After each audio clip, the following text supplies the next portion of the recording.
Today we're driving the 2023 Chevrolet Traverse High Country all-wheel drive. This is priced at $55,000 as tested, though you don't have to get the High Country. The Traverse starts around the mid to low 30s. It's a 3-row SUV.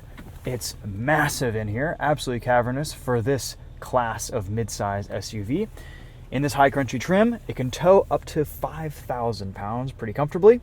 It is a 310 horsepower, 3.6-liter V6 mated to a 9-speed automatic transmission. Let's walk you around this Traverse today. We'll show you what it looks like inside and out and talk about what it's been like to live with this week. First, let's start on the outside.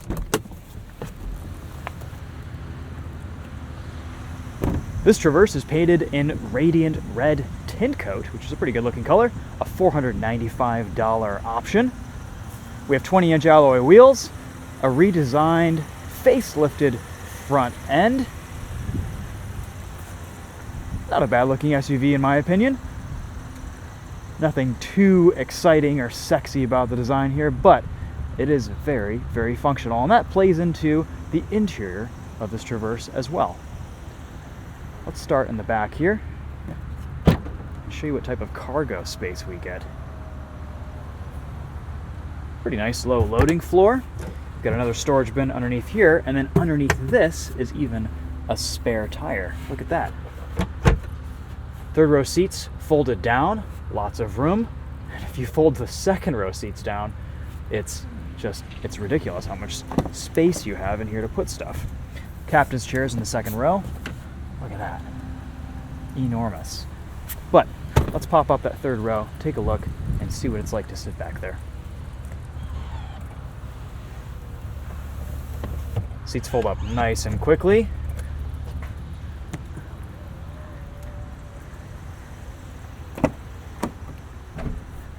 Get in the third row. It's very easy.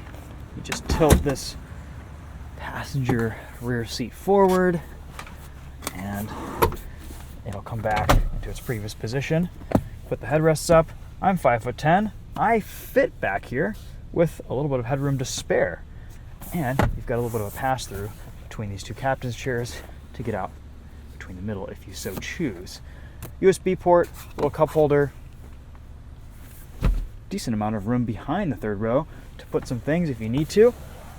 To get out, all you have to do is just pull that lever forward and you are on your way. Reasonably easy to get in and out of too for a mid-size SUV. I wouldn't want to put adults back there all the time, but for kids, it's perfect and should offer plenty of room. We get rear climate control, rear heated seats, 120-volt plug outlet, a couple USB ports, temperature control, slightly nicer seats in this High Country. Seats are kind of the nicest part of this High Country interior trim. A little bit of Alcantara on the dash, but the rest of this interior is pretty much full of plastic. Not too impressed with this interior space or the materials for $55,000 if I'm being honest. Still though, lots of function, maybe not as much form. Lots of physical buttons and controls. The nicest thing about living with this Traverse this week has been just the ease of use and ease of operation day to day. This has been a really nice SUV to live with.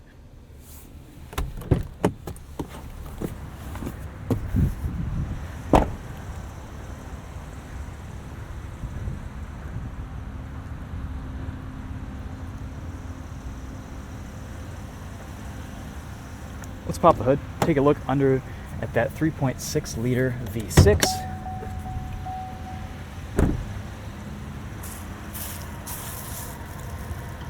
This is rated for 17 miles to the gallon in the city, 25 miles to the gallon on the highway, for about a 20 mpg combined rating in all-wheel drive form.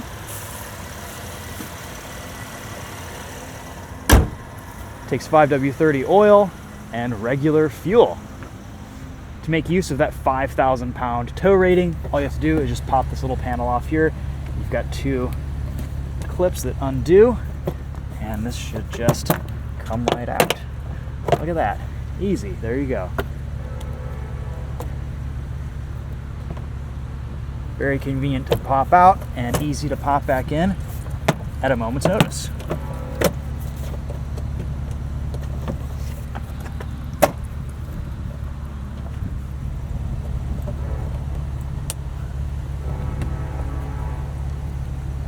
Love it when it's that simple.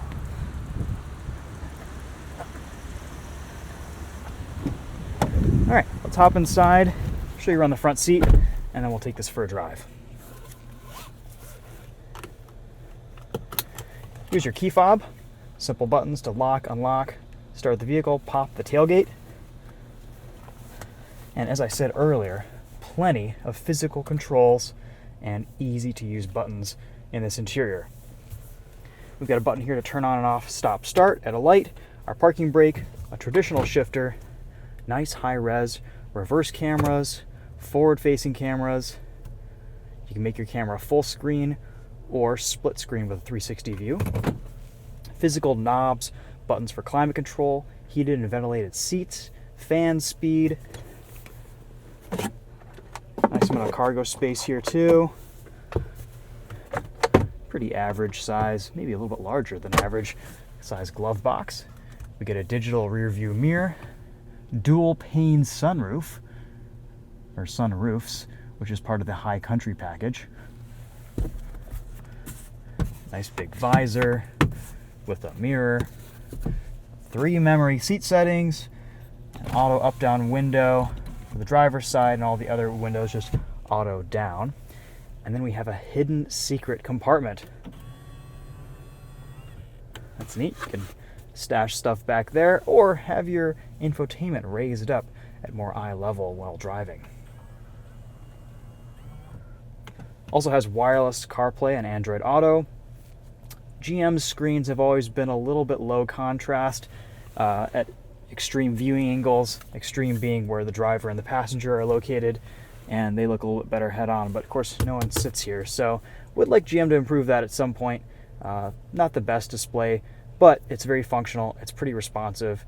Apple CarPlay has worked flawlessly all week, no bugs or hiccups, even connected wirelessly. So liking this infotainment, it's simple, straight to the point, nothing really hidden in there that's necessary on a daily basis. We have easy to use steering wheel controls, heated steering wheel button, easy to set cruise control. The cruise control will actually stay enabled, or the system will be on, and all you have to do is hit set or resume every time you start up the car, unless you turn that off, which is actually quite nice. No head-up display.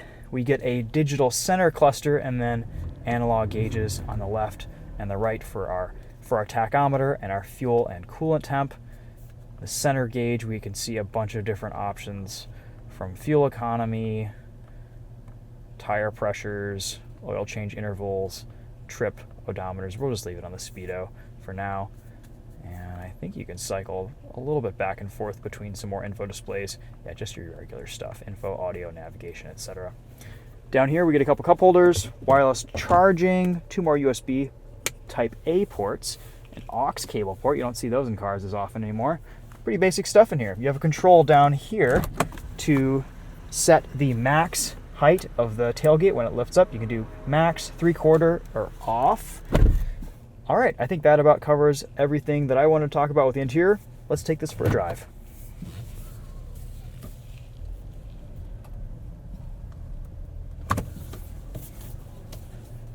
Pretty good forward and side visibility. That rear view mirror is slightly hampered by those third row headrests, but you can get around that very easily with this digital rear view mirror.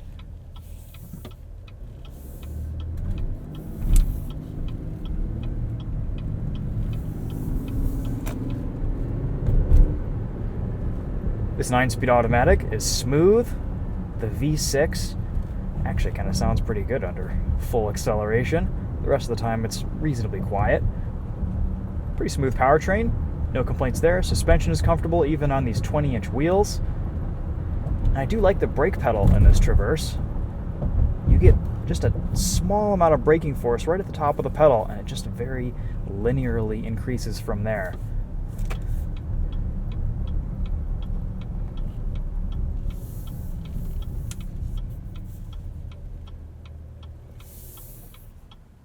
Stop-start engages pretty frequently at every light unless you turn it off. You do have to turn it off at every startup if you don't like that engaging all the time.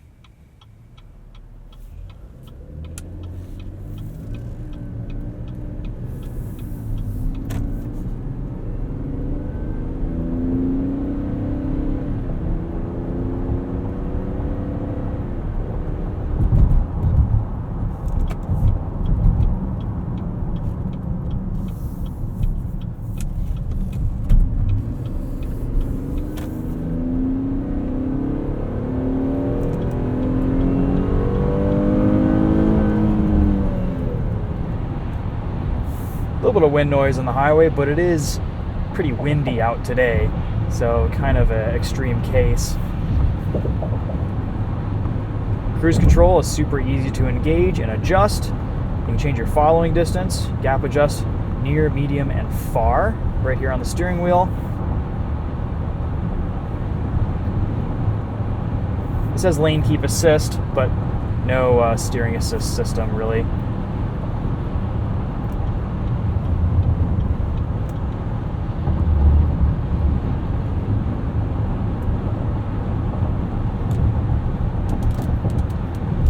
This has a motorized adjustment for our steering wheel tilting and telescoping, which is quite nice. Good to see that in this high country trim.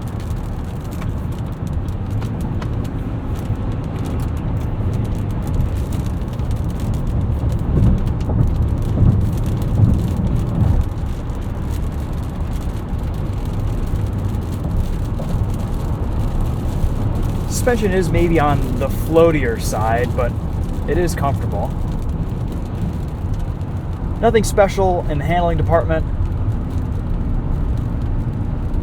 Pretty average for any new vehicle today.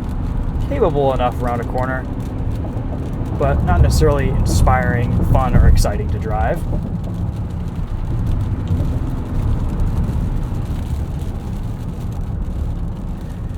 Honestly, my favorite thing about this Traverse is that it's just very normal.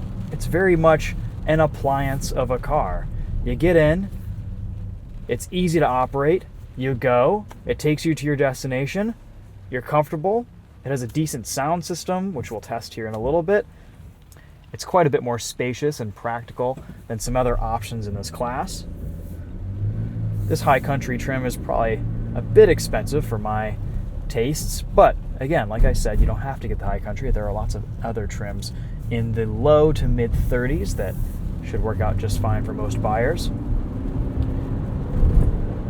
This 3.6 liter V6 isn't known to be the most reliable engine, but chances are a lot of people are going to be leasing these cars anyway. And this does have a 60,000 mile powertrain warranty. I would like to see a slightly nicer interior from GM with this, but again, it has its merits in terms of functionality over form, and there's something to be said about that. You do get a couple different drive modes over here. It's mostly just to control the all-wheel drive system. By default, it's front-wheel drive, and it says X2. If you switch it over to X4, it'll say all-wheel drive mode on. I could see a lot of owners not even knowing to push that button or flip that switch over and leaving this in front-wheel drive for the majority of their ownership. It would be nice that if you pay for the all-wheel drive Traverse, that it would just be in all-wheel drive all the time. I could see that it'd be nice for fuel savings and some other things, but again, maybe the reason why this has felt very front-wheel driven all week is because it's just been in front-wheel drive this whole time. And even though this is the all-wheel drive Traverse, I've been driving it all week in front-wheel drive mode. We also get an off-road mode and a towing mode. And look at that, you have to switch into all-wheel drive, almost like a truck with a transfer case. You can even hear it switching over there. Interesting. No paddle shifters behind the wheel of this Traverse, though we do get some audio controls. Let's do a quick sound system test, and then we'll wrap this video up. Going into CarPlay, find our test track. You have volume controls behind the steering wheel.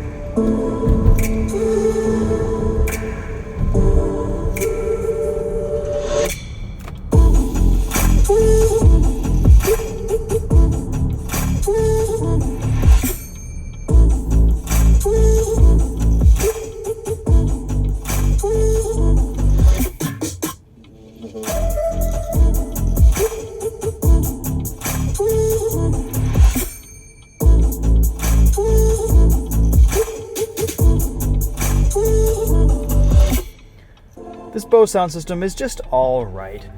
It's a little bit muddy, it's not super clear, but it does have nice, strong, powerful bass. And I think it'd be good enough for most buyers in this class.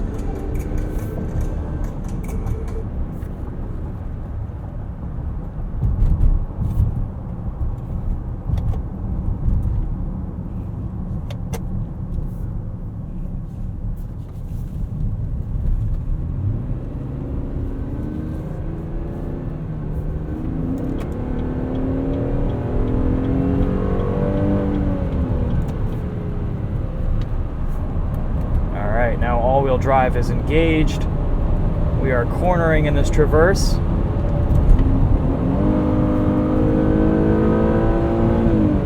Listening to that 3.6 liter V6 sing. Actually sounds kind of good. 9-speed auto shifts quickly at the rev limit. We do have some manual control here in L mode, where you can downshift using these shifter buttons.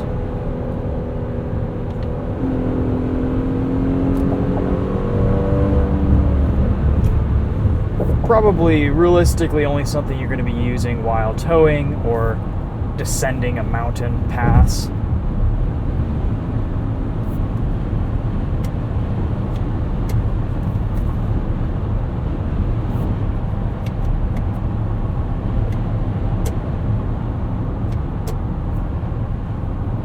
This drive mode selection dial is pretty archaic.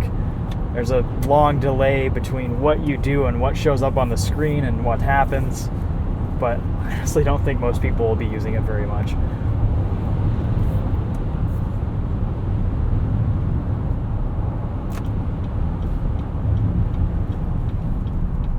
So how can we sum up some thoughts on this 2023 Chevrolet Traverse?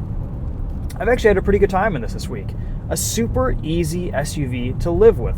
Very practical, very easy to use on a daily basis, incredibly functional. Take this out, hop in, run your errands. It's low stress to get in and drive. You don't have to be worrying about all this new tech or fancy buttons or switchgear. I'm actually really starting to appreciate that in a car like this. Yes, the interior is a little bit cheap looking and feels a bit dated, but I think that's actually kind of one of the better points of this Traverse is that it still uses a lot of physical buttons, and we haven't gone full iPad Tesla touchscreen yet.